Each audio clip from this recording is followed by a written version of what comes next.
Hello, I'm Friendy Leah, and this is my work in progress video for the Re-Illusion contest for Cartoon Animator. I started off with a preset model, then I imported it into Clip Paint Studio. From there, I used a 3D model to my liking, and I drew over it with one of my characters. Since I didn't give myself enough time, I decided with the mouth movements to only do so many. I wasn't sure how many hands I would need, so I drew all of them. After everything was drawn to my liking and everything was in the proper folders, I saved everything as a Photoshop file, which was a PSD, I believe. After that, all I had to do was import it into Cartoon Animator, and I had a working puppet. For the most part anyways. Still had to make sure everything was rigged correctly.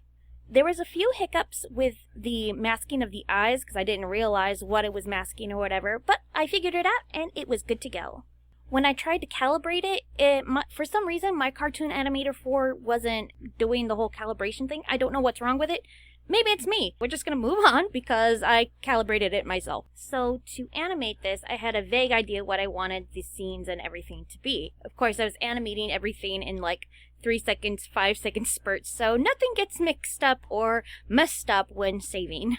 I tried to go out of my way to animate things on my own instead of using the preset assets that are in the program. When moving the character, though, I found out that less is more. I mainly used the deforming tool when animating and the facial feature thing that you move with a mouse. I found it was a lot more natural that way. So I put the puppet in, but then I also realized I need to put the skirt on and some bows and make sure that they move independently when I wanted them to deform.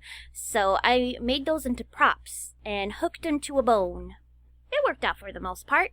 One prop that I cannot live without with most of my characters for the elbow joints is a joint piece, and I use a prop for that. The reason being, it doesn't look natural when the character moves its arms up and down. It just doesn't look natural. I find I get a more cartoony feel when it has a joint bone to it. For the monster horse, which is Gerald the Feral, I did have to go ahead and use a free bone character, I believe.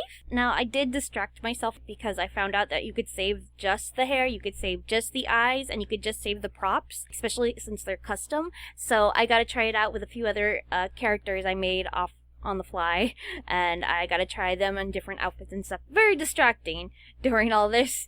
I wish I wouldn't have done that, but at least I know I can do it now, and I have a lot more characters to work with. For the middle portion of the scene, I wanted there to be props, and those would be the characters, and I would just switch in between both of them so it looked like they were moving.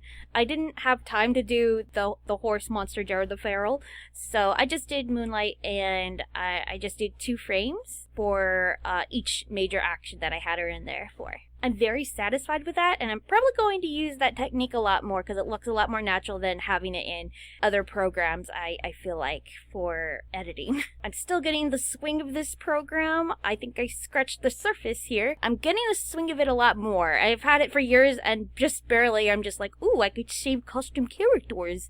And I think that was mainly my most reason to get it, just so I can have a backlog of characters. And now I get to finally do that, and thanks to this contest, I get to do that.